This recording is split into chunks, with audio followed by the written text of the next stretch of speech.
Saludos y bendiciones. Para mí es un privilegio estar con ustedes una vez más con el propósito de continuar estudiando esta serie de lecciones basada en el libro de Josué. Ya vamos en la penúltima lección. Este trimestre se ha ido volando, ya casi el año está terminando también, que se ha ido muy rápido, el 2025. Pero vamos a aprovechar estas últimas semanas y vamos a entrar de lleno en la lección de esta semana. Pero antes vamos a pedir la presencia del Espíritu Santo por medio de la oración. Oremos. Amado Padre que estás en los cielos, alabado, glorificado, bendecido sea tu nombre por siempre. En estos momentos estamos delante de ti dándote las gracias porque tú has sido fiel, Señor, has estado a nuestro lado, nos has bendecido, nos has protegido, nos has cuidado, Señor. A veces nos has levantado cuando hemos caído o siempre nos levanta cuando caemos. Señor, y ha estado ahí presente en nuestra vida, aunque a veces nosotros no lo podamos percibir. Te pido en forma muy especial por cada persona que nos ve, por que tú suplas todas sus necesidades, que tú nos dé el discernimiento del Espíritu Santo para poder entender las cosas que tú quieres decirnos en esta semana.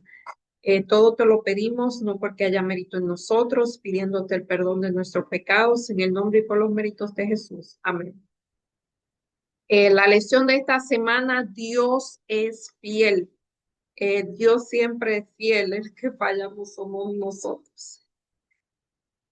No faltó ninguna palabra de la buena que el Señor había hablado a la casa de Israel, todo se cumplió. Josué 21:45. O sea, todo lo que Dios prometió al pueblo de Israel se cumplió. Lo que no se cumplió fue porque hubo un fallo en el pacto. O sea, el pacto es bilateral y cuando una de las partes falla, eh, pues entonces ya la otra parte no tiene que cumplir el pacto. Yo siempre aclaro eso porque antes, cuando yo era joven, una niña, leía algunos versículos principalmente de Isaías y otras promesas que realmente no se cumplieron con Israel. Y entonces como que me cuestionaba eso. Por eso yo siempre lo menciono para que sepan que las promesas que no se cumplieron es porque el pacto se rompió. Ah, por eso lo digo. Aquí no habla de un presidente muy querido de la nación norteamericana, Estados Unidos, John F. Kennedy. Cuando él dirigió su primer discurso a la nación americana el 20 de enero de 1961, aquí hasta contaron las palabras del discurso, 1366 palabras. Fue un discurso, creo que breve, porque algunos discursos duraban horas. Eh, pero él dijo, con la conciencia tranquila, este discurso es como el de Abraham Lincoln allí donde descansan los caídos de la guerra, eh, que ha sido épico realmente. Pocas palabras, pero épico. Con la conciencia tranquila como única recompensa segura y la historia como juez final de nuestros actos, avancemos para dirigir la tierra que amamos, pidiendo la bendición de Dios y su ayuda, pero sabiendo que su obra aquí en la tierra debe ser también la nuestra. Y cuando Josué, el líder ya que era anciano, ya había cumplido casi la misión que Dios le había encomendado, él sintió que ya llegaba el final de su vida. Él exhortó a los dirigentes de Israel a obedecer, a, a ser el centro, a centrar el futuro y a adorar exclusivamente a Dios. De eso dependía siempre, o sea, de la adoración a Dios dependía todo, de que Israel no se fuera a dioses ajenos. ¿Sabe que la semana más pasada nosotros mencionamos el caso de número 23, me parece que número 23, cuando las moabitas fueron a los israelitas y eh, lo persuadieron para que adoraran a los dioses de ellos. ¿Sabes que esa historia tiene un preámbulo? Eh, el rey de Moab quería que este hombre, el que el asna le habló, Balaán, maldijera al pueblo de Israel. Y mientras el pueblo de Israel se mantuvo firme, no había quien maldijera a Israel. Dios intervino y Balaán no pudo maldecir es más, lo bendijo. Y entonces ellos hicieron un plan ahí para que el pueblo de Israel se apartara de la adoración del verdadero Dios y ahí lo dejaba a la intemperie.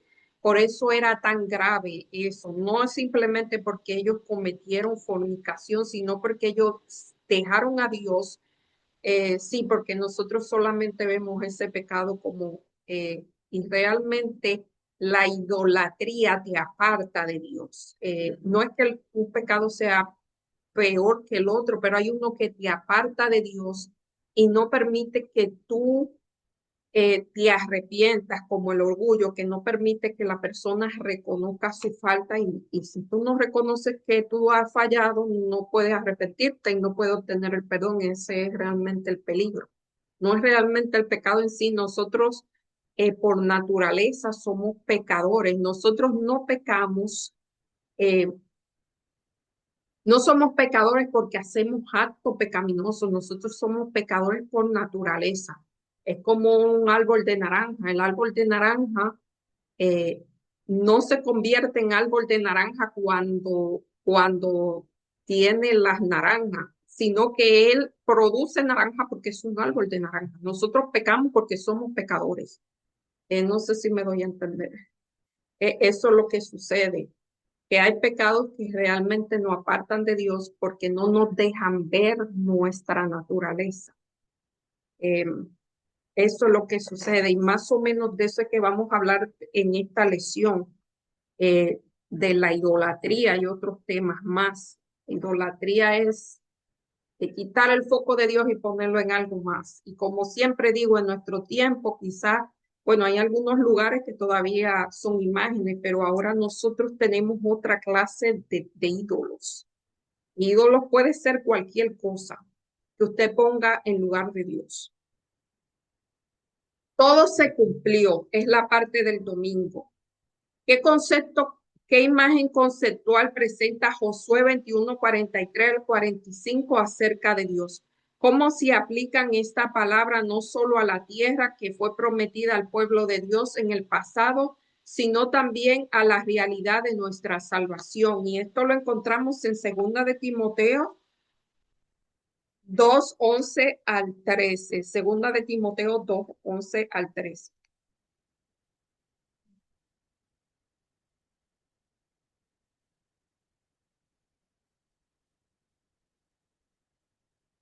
En la palabra fiel, si morimos con Él, también viviremos con Él. Sufrimos, también reinaremos con Él. Si sufrimos, también reinaremos con Él. Si lo negamos con Él, Él nos negará. O sea, es una relación bilateral. Si somos infieles, Él permanece fiel. No puede negarse a sí mismo. O sea, que eh, aún nosotros, o sea, nuestra conducta no cambia la naturaleza de Dios, eso debe ser claro.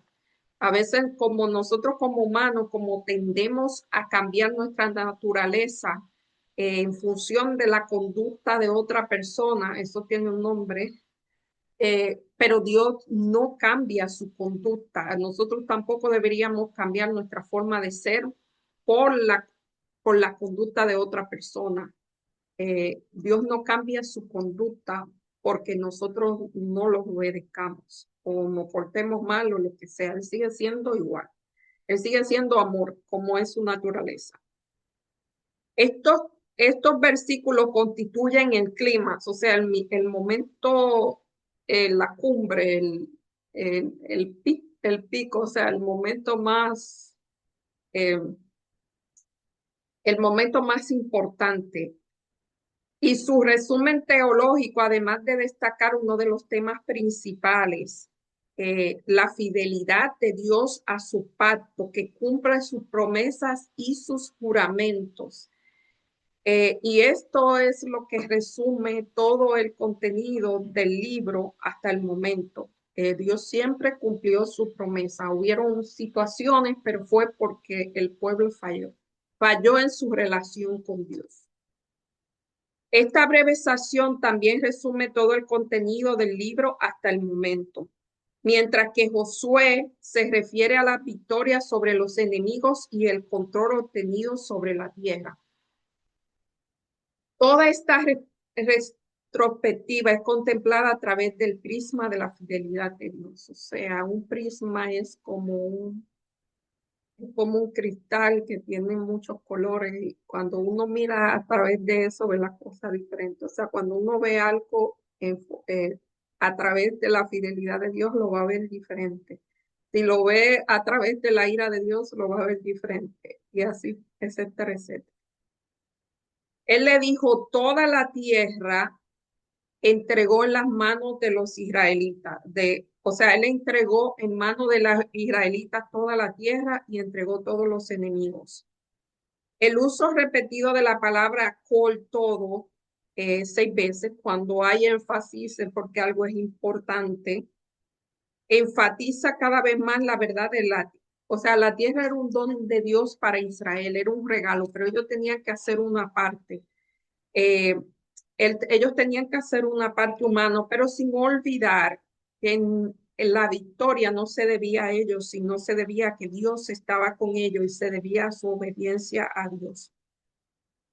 Y todo el éxito era por iniciativa divina, o sea, Dios fue que tuvo la iniciativa de darle la tierra, Dios fue el que tuvo la iniciativa eh, de asentarlo en ese lugar. Dios tuvo la iniciativa de hacer un pacto con ellos. Todo fue iniciativa con Dios. En el plano de la salvación, Dios siempre es el que toma la iniciativa. El humano naturalmente no busca de Dios. Busca otra cosa por su naturaleza caída. Pero Dios es el que toma la iniciativa y aquí dice, porque por gracia ha sido salvo por medio de la fe, y esto no es de ustedes, o sea, no fueron ustedes que tomaron la iniciativa, sino es que es un don de Dios. No por obra para que nadie se gloríe, o sea, las obras no te van a salvar, pero si tú eres salvo, tú vas a obrar en función, o sea, ya tú vas a tener un cambio de naturaleza y va a dar fruto de eso. Los frutos, las obras son fruto de la salvación, son porque ya tú eres salvo, son fruto de Dios morando en ti, de que tú estás apegado a la vid y por eso fructifica. Por eso hay unos frutos que son reales, o sea, que son frutos que vienen de tu relación con Dios, de estar conectado a la vid, y hay otros frutos que son lo que la persona hace tratando de obtener la salvación. Y eso jamás. Eh, eh, Hay un teólogo que dice que si tú piensas que te vas a salvar por las obras, es como, o sea, creer que uno se va a salvar por las obras es igual que tomar un barquito de papel y tratar de pasar al Atlántico. Eso es imposible.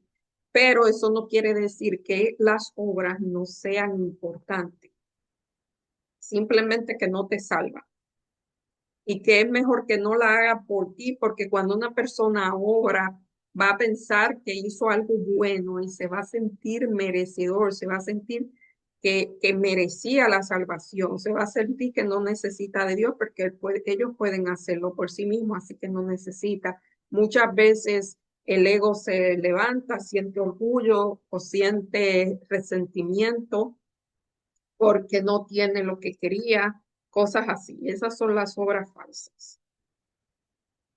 Si morimos con Él, también viviremos con Él. Si sufrimos, también reinaremos con Él. Si lo negamos, Él también nos negará. Y si somos fieles, Él permanece fiel porque su naturaleza es ser fiel y Él no puede negarse a sí mismo. Él no puede dejar de ser fiel porque Él es la fidelidad. ¿De qué manera la fidelidad de Dios nos da la seguridad de que ninguna de sus promesas acerca del futuro fallará? Las promesas no fallarán. El asunto es que tú puedes ser parte o no puedes ser parte del cumplimiento de esas promesas o de recibir las bendiciones de esa promesa. Ese es el asunto. Una señal de preocupación es la parte del lunes. Y dice la gloriosa conclusión de la sesión de Josué 21 lleva implícita la aseveración de que la obediencia de Dios es, o sea, el pacto es condicionado a la obediencia, el cumplimiento de la promesa es condicionado a la obediencia de lo que él prometió. El éxito nunca debe darse por sentado, o sea, no lo debemos dar por sentado, siempre está ligado a la promesa, o sea, pensar que Dios siempre va a cumplir su promesa a pesar de que nosotros lo obedezcamos, no lo dejamos de obedecer, eso es presunción. Hay que tener muchísimo cuidado con eso. Así que la repartición de la tierra, Dios prometió que iban a tener la tierra, tuvieron la tierra, aunque ellos no dejaron, o sea, no tuvieron toda la tierra, sino que dejaron parte sin conquistar, pero sí tuvieron la tierra. Además de demostrar, o sea, el hecho de que ellos obtuvieran la tierra demuestra que la promesa que él hizo tantos años atrás se cumplió, así que Dios es fiel a su promesa y que todo dependía de la fidelidad, o sea, de, de la respuesta del ser humano a esa fidelidad. Y en Josué 23, 1 al 5, ¿cuáles son los puntos principales de la introducción de Josué? Ya vemos que estamos terminando el libro de Josué, es la parte final. Josué 23. Mucho tiempo después que el Señor dio reposo a Israel de todos sus enemigos, Josué, anciano ya de avanzada edad, llamó a todo Israel, a sus ancianos príncipes y oficiales. Hizo casi lo que hizo Moisés, le dio, o sea, le dio instrucciones. Yo soy anciano ya, entrado en años. Vosotros habéis visto todo lo que el Señor vuestro Dios hizo en todas estas naciones por vuestra causa, porque el Señor vuestro Dios ha peleado por vosotros. Yo he repartido por suerte en herencia para vuestra tribu estas naciones, tanto que la que han sido destruidas como la que quedan desde el Jordán hasta el gran mar donde el sol se pone. El Señor vuestro Dios la echará ante vosotros y arrojará de vuestra presencia y vosotros poseeréis su tierra. O sea, yo todavía faltaba por conquistar tierras y él le promete que Dios va a seguir estando con ellos y le va a dar el resto de la tierra. Él transfiere a su público la finalización de o sea, él pasa su responsabilidad porque ya en este capítulo ya ha pasado 40 años, ya Josué es un anciano de 120 años y él ya siente que es su final y traspasa la responsabilidad que Dios le dio a él, a sus líderes. ¿Cómo fue posible la conquista de la tierra? Porque el Señor luchó por ello. Y aunque a causa de la infidelidad y de la incredulidad, los israelitas se vieron en muchas guerras y realmente ellos no conquistaron toda la tierra, porque sabemos que a través del tiempo ellos lucharon con los filisteos, con los asirios, los sirios, porque no pudieron sino a la intervención de Dios como consiguieron proveer la tierra. O sea, no era por la fuerza de Israel, sino porque Dios estaba con ellos. Y Dios le había dado reposo de sus enemigos, pero quedaban algunas naciones por conquistar o por poseer, y la victoria no era una realidad consumable e inmutable, o sea, que no era eh, sino una probabilidad siempre presente mediante la confianza. O sea, la ayuda siempre iba a estar disponible, pero dependía del pueblo de Israel que eso se diera. Por eso se dio, pero eso yo siempre lo repito porque usted puede decir, pero por qué los filisteos se quedaron ahí si le prometió todo? Eh, Porque ellos no cumplieron, es todo. ¿Qué similitud existe entre la manera en que los israelitas conquistaron Canaán bajo el liderazgo de Josué y la forma en que los cristianos pueden convivir una vida espiritual victoriosa? En Josué 23:10 dice, uno de vosotros perseguirá a mil porque el Señor vuestro Dios, o sea, Él peleará por vosotros. No es porque uno de vosotros perseguirá a mil, no porque yo era fuerte, sino porque Dios iba a estar con ellos. Y en Colosenses 2:15, en Colosenses 2:15 nos dice,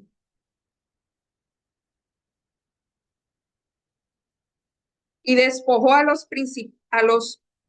principados y potestades, lo exhibió en público y triunfó sobre ellos en la cruz. O sea, la muerte de Cristo en la cruz hace posible ahora para nosotros que nosotros tengamos la victoria del pecado. Es la misma, estamos en una situación muy parecida, solo que nuestras luchas no son contra un enemigo físico como fue Josué, sino que es un enemigo mayormente espiritual. Y aquí las victorias de Israel no podían ser atribuidas a su fuerza, del mismo modo que las victorias espirituales no pueden ser atribuidas a nuestra fuerza, sino a que Dios está con nosotros. Es, es similar la situación. Y en la parte del martes, límites definidos. Y aquí utilizando las mismas palabras del principio, Josué afirmó que la tarea de aguardar a Israel no era principalmente de naturaleza militar, sino espiritual. Por eso ellos tenían que, o sea, cumplir con con los ritos, con la adoración a Dios. Tenían que estar en relación con Dios, tenían que ser fiel a Dios. Y tenía que ver con la obediencia a la voluntad de Dios. Josué 23. ¿Por qué adoptó Josué una postura tan firme acerca de las relaciones de Israel con las naciones circuncidantes? Y estos versículos se pueden malinterpretar en muchas ocasiones, se toman para malinterpretar. Eh, Josué 23:6-8, esforzado mucho pues en guardar y cumplir todo lo que está escrito en el libro de Moisés. El libro de Moisés era la Torá, o sea, era la Biblia de ese tiempo. Los 5 primeros libros era lo que ellos tenían, sin apartaros a la izquierda o a la derecha. No os mezcléis con las naciones que han quedado con vosotros, no mencionéis el nombre de sus dioses, ni juréis por ellos, no sirváis ni inclináis a ellos, sino manteneos unidos al Señor vuestro Dios, como habéis hecho hasta ahora. O sea, que Josué le está aconsejando al pueblo que aunque todavía habían sus enemigos, o estaban los enemigos de ellos, habían todavía paganos alrededor, ellos tenían que cuidar muy bien la relación con este tipo de gente. Eh, y aquí eh, no era la enemistad de las naciones, o sea, el temor no era que ellos tuvieran las naciones por enemigos, sino que las tuvieran por amigos. Y no era la amistad, o sea, no era asunto de prejuicio, no era asunto de asesión de persona, porque estos versículos se pueden dar para esa, o sea, para justificar esas prácticas, sino que ellos no debían dejarse influenciar por las costumbres y por las prácticas eh, que estos pueblos tenían. Era muy peligroso porque de eso, o sea, ya ellos habían tenido una experiencia en el pasado, varias experiencias. Eh, en el cercano oriente, el nombre de la deidad representaba su presencia y su poder. Invocar o mencionar los nombres de los dioses eran los saludos cotidianos en las transacciones comerciales y significaba que la persona reconocía el poder de esos dioses y por eso le dice que, o sea, y lo hacían al comprar. Eh, a suplir sus necesidades, hacer negocio. Y aquí también habla de casarse, el problema de casarse con esa gente. Por eso, desde la antigüedad, Abraham buscó eh,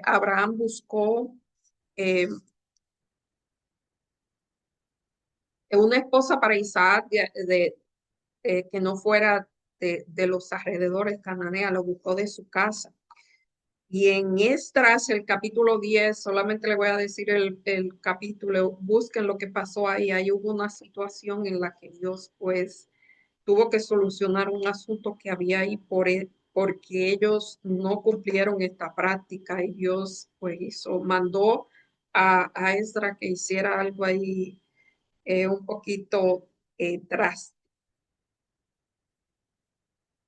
O sea, y la intención era todos estos consejos, disculpen, todos estos consejos, el propósito era que esta gente no cayeran en la idolatría porque lo habían hecho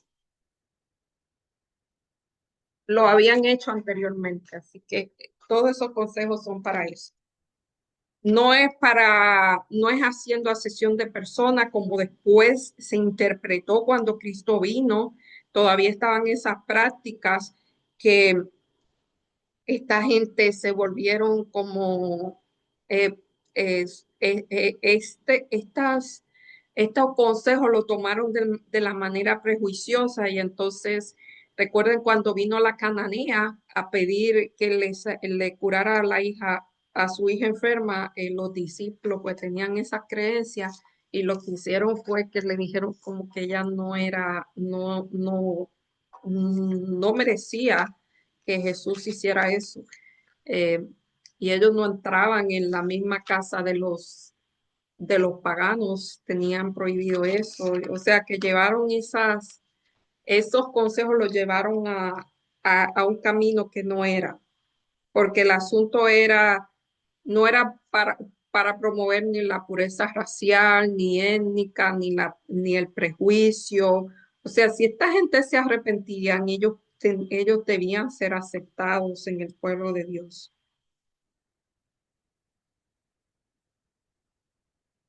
En la parte del miércoles, la ira del Señor. Y cuando hablamos de ira del Señor, nosotros muchas veces tendemos a malinterpretar qué es la ira del Señor y a decir, oh, el Señor se aira y muchas veces hay mucho temor por eso y muchas veces las personas siguen a Cristo no por amor, sino por temor a que se ve como un Dios enfurecido que si la persona no hace lo que él le pide, pues se va a a enfurecer y te va a tirar un rayo, o te va a hacer cosas, o sea, se va a vengar y cosas así. Y podemos tomar esos versículos y también, eh, también, ¿cómo se dice? Para justificar esas creencias. Pero lo que aira al enemigo, perdón, a Dios, perdón. Es que hay un libro de C.S. Lewis que él es muy gracioso porque él lo escribe desde el punto de vista como si fuera Satán escribiendo y llama a Dios el enemigo. Quizás por eso se me salió. Eh, Aquí dice que cómo debemos interpretar las descripciones de la ira de Dios y su justicia retributiva en Josué 23, 15 al 16. Pero así como ha cumplido toda la promesa que el Señor vuestro Dios ha dicho así, también traerá sobre vosotros todo mal como Él os amenazó. Son palabras fuertes las que usa aquí, amenaza, ira, se va a vengar, hasta retribuiros del todo la buena tierra que os has dado, si traspaséis el pacto que el Señor vuestro Dios ha dado, honrando a otros dioses, inclinándonos a ello, el enojo de Dios o la ira de Dios inflamará contra vosotros y muy pronto percibiréis de esta buena tierra que Él os dio. O sea, aquí es como que es como que si no me obedece, yo me voy a enojar, me voy a vengar y se ve un Dios así y por eso mucha gente tiene muchísimo miedo a Dios y cuando se busca a Dios por miedo, realmente no se está buscando porque estamos desvirtuando el carácter de Dios, estamos desvirtuando quién es Dios y no se cumple, o sea, no se cumple lo que se está haciendo. Eh, en otras partes de las escrituras, números 11:37, hay muchos versículos así. ¿Sabes que lo mejor es ver a Dios en toda la Biblia? O sea, tener una imagen de toda la Biblia, una imagen completa de quién es Dios, no esos versículos separados. Porque cuando se usan versículos separados para tratar de apoyar una creencia así de esa magnitud, pues sí podemos decir que Dios se aire, que se moleste, que se venga y no sé qué. Y lo vemos igual que los dioses paganos que cuando no lo adoraban o no cumplían las cosas, pues se vengaban. O sea, le ponemos los atributos del enemigo, se los ponemos a Dios. Hay que tener cuidado con eso. Y cuando tenían la carne aún entre sus dientes, antes de haberla masticado, el enojo del Señor se encendió en el pueblo y los hirió con una plaga severa. Podríamos decir, oye, le dio carne y después se enoja con ellos y se la quita. Pero esto correspondía esto correspondía a algo que realmente sucede. Eh, Segunda de Corintios, o sea, lo que vamos a ver son versículos que, by the way, la Biblia no se escribió en versículos, esto se hizo para facilitar la lectura de la Biblia, así que hay que tener cuidado también con eso, porque es como leer, usted escribe una carta a una persona y solamente saca un párrafo y dice, mira, dijo esto, cuando no lee la carta completa. Eh, un texto sin el contexto es un pretexto, es difícil. Todo sin un contexto, pues es más difícil de ver el panorama completo. Esa era la palabra, es bueno ver la Biblia hay que leerla desde un panorama completo, quién es Dios en realidad. Eh, Segunda de Crónicas 13:16. Pero ellos se referían de mensajeros, pero ellos se reían de aquellos mensajeros de Dios, menospreciaban su palabra y se burlaban de sus profetas hasta que la ira del Señor subió contra su pueblo y no hubo más remedio. O sea, aquí estamos mirando un Dios se aira y que es vengativo y que es furioso. Y dice, Is- Israel había experimentado la ira del Señor durante su travesía por el desierto. Es más, nuestra mente está tan desvirtuada que pensamos que si no hablamos de Dios de esa manera, la gente no va a buscar de Dios. Y muchas veces se habla de Dios, mira que se va a irar, que si tú no haces esto, te va a pasar lo otro, porque no creemos que el amor de Dios es suficiente para atraer a la persona. Y si no decimos eso, no lo van a buscar. Y lo que se consigue con ese tipo de speech es que la persona busque, pero es igual que no buscara, porque lo busca por miedo y eso no es amor. Era plenamente consciente de las consecuencias de provocar la ira de Dios y quebrantar el pacto. Estos versículos, o sea, el pueblo de Israel era consciente de que si ellos quebrantaban el pacto venía la ira de Dios. Y yo pienso no, esto no es pensamiento mío ni opinión mía, ni interpretación mía, es ampliamente que lo que sucede es que cuando uno se aparta de Dios vienen las consecuencias naturales de apartarse de Dios y eso nosotros se lo atribuimos a que Dios pues se venga de nosotros. Fíjense que el pueblo de Israel estaba en ese pueblo protegido de los cananeos que eran fuertes, eran mucho más fuertes que en ellos físicamente y de todo.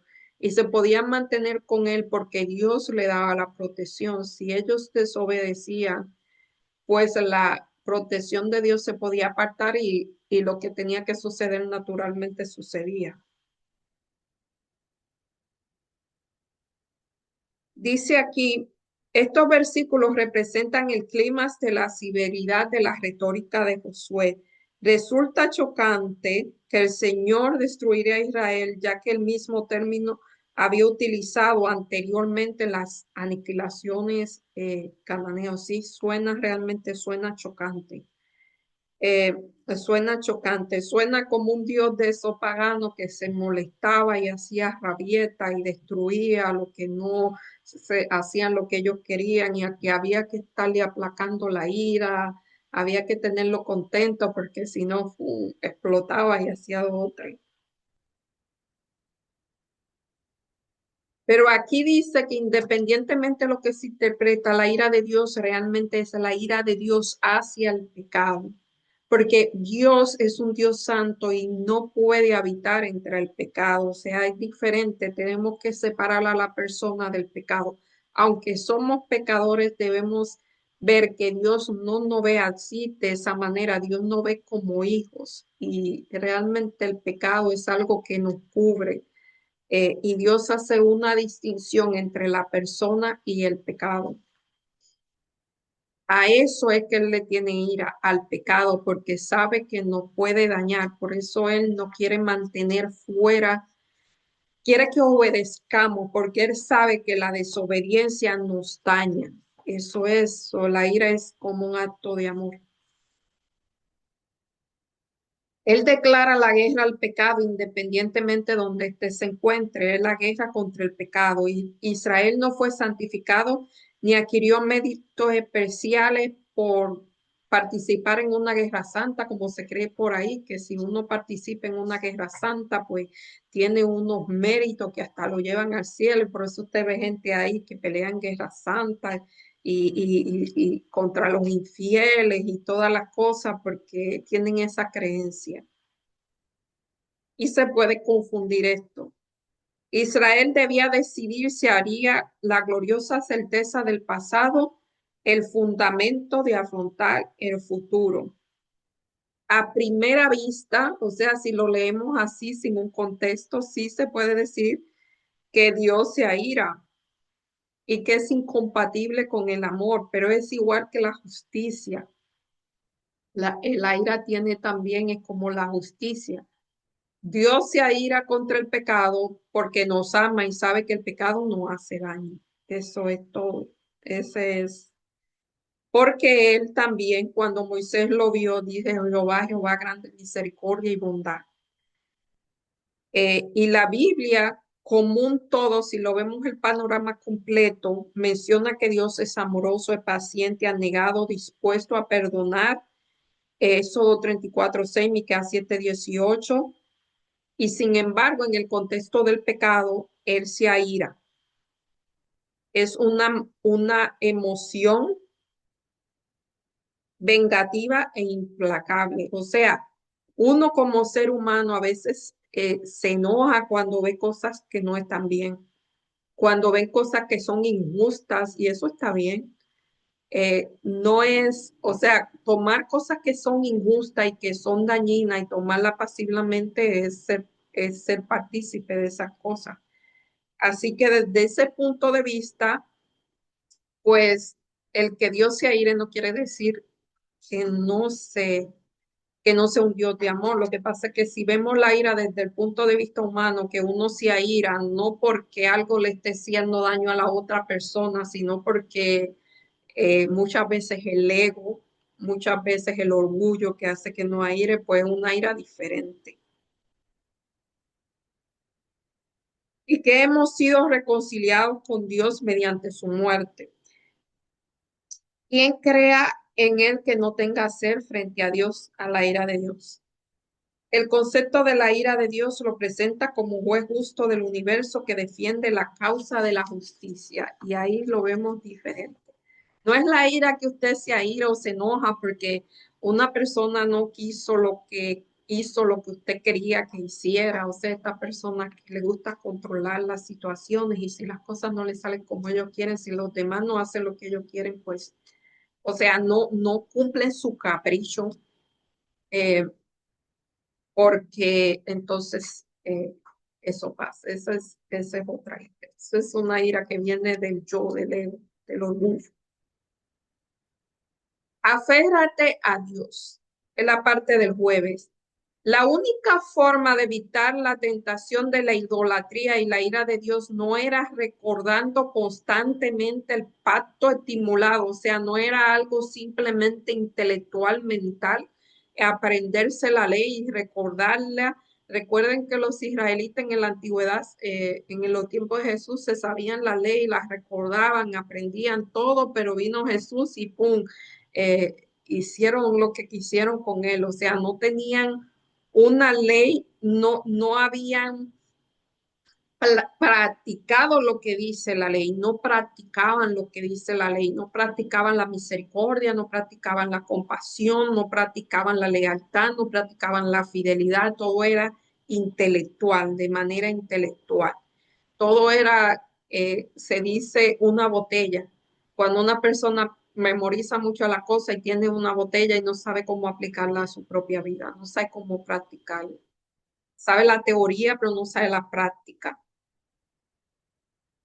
Y aquí se utiliza también para describir el pacto matrimonial que pretendía que existiera entre los cónyuges, Génesis 24, o la lealtad de Ruth hacia Noemí, 1:14.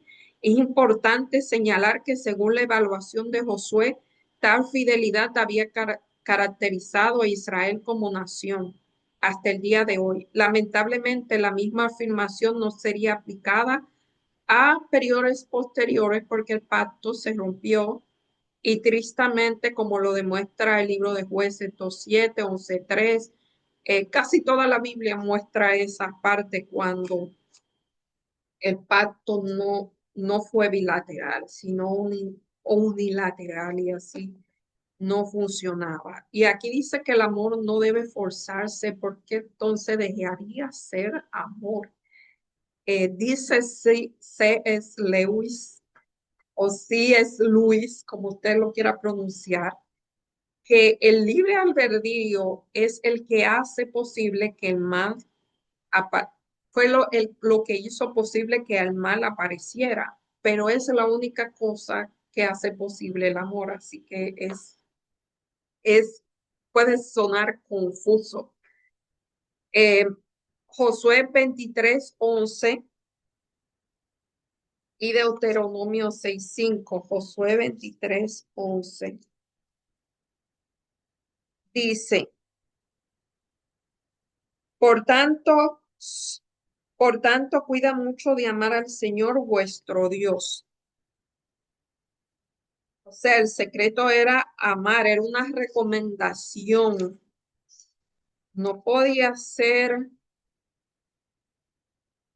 aunque Dios podría mandar, porque el amor de Dios no hace bien a nosotros. Es diferente muchas veces al amor, a muchos tipos de amor humano que no son amor, que lo que hace que no hace daño.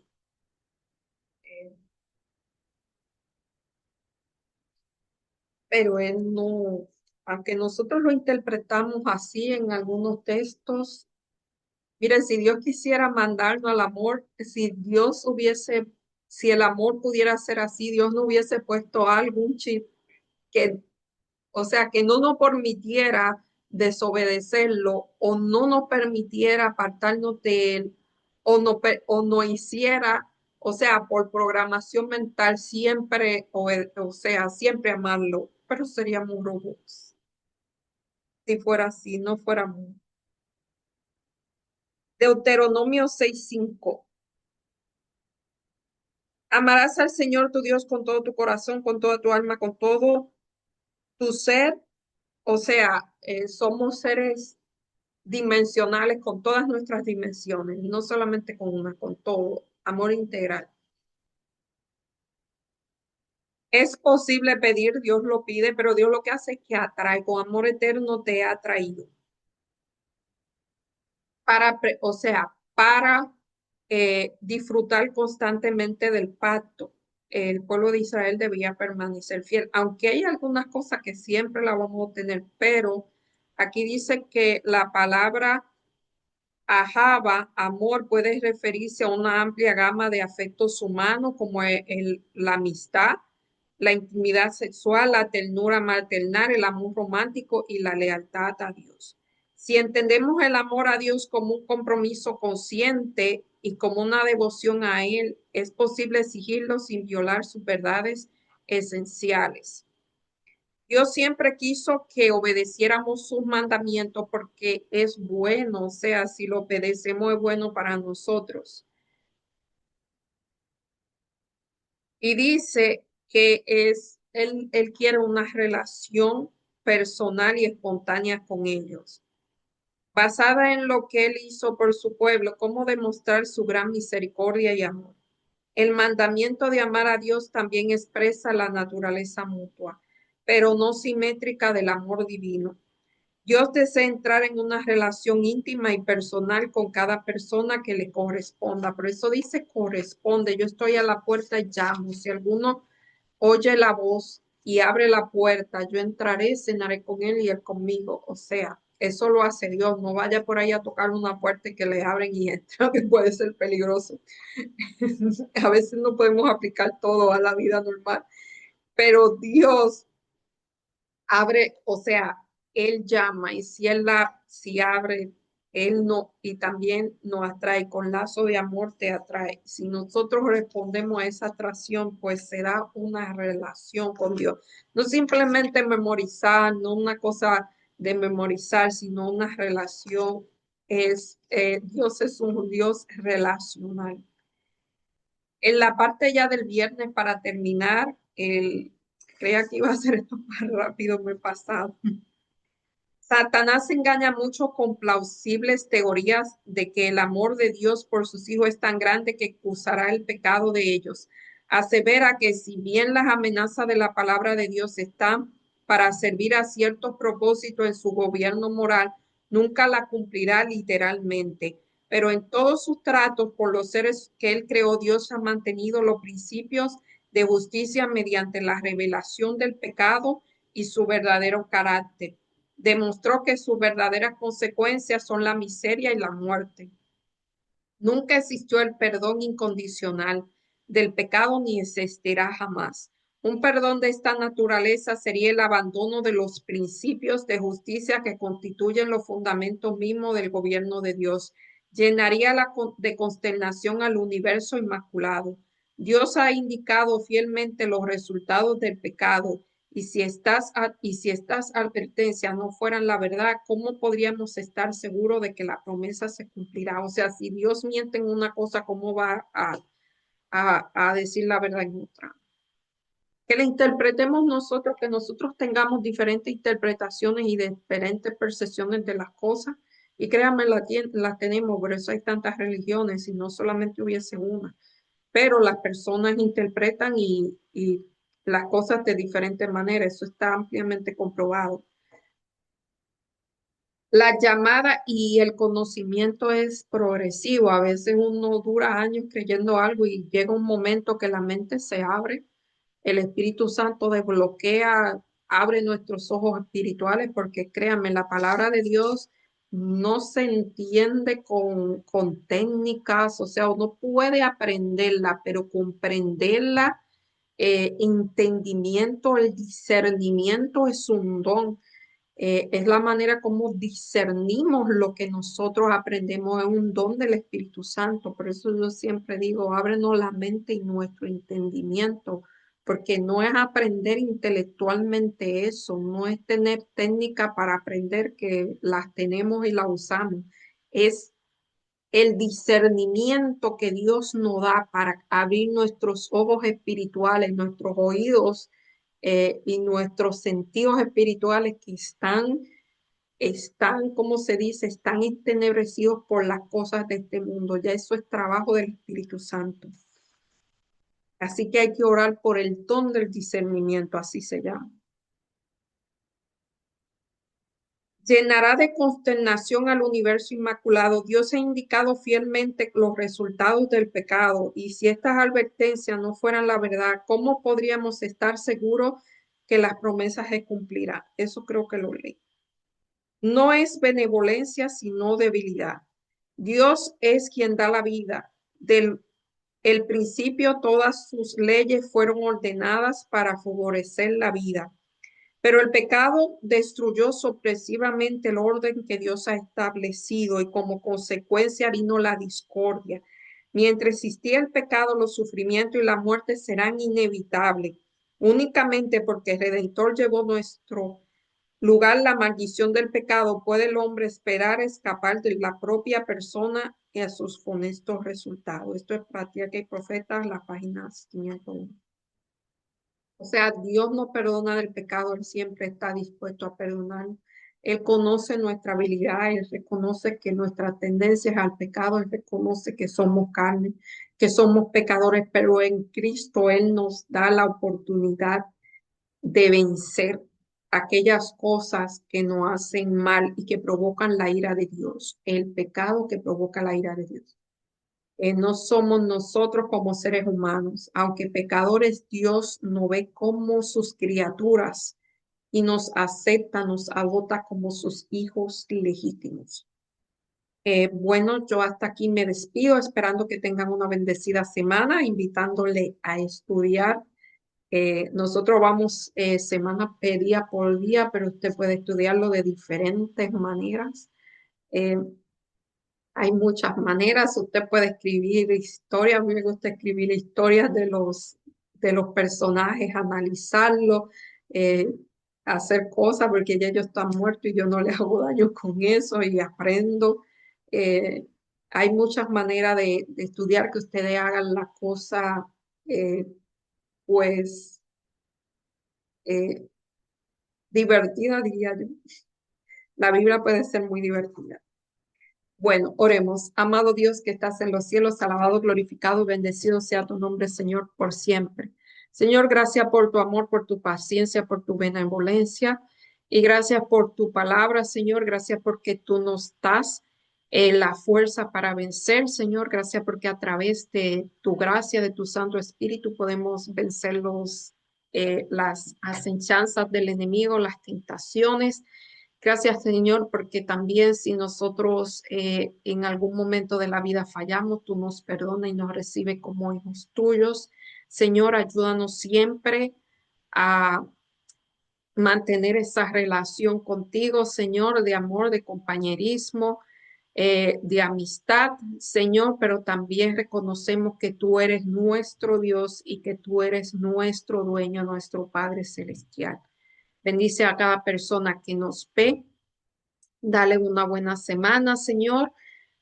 Ayúdalos a vencer cualquier dificultad que estén enfrentando en tu nombre, Señor, y fortalece siempre nuestra fe. Abre nuestra mente, nuestro entendimiento. Ayúdanos a discernir las cosas que tú tienes para nosotros. Todo te lo pedimos en el nombre y por los méritos de Jesús. Amén.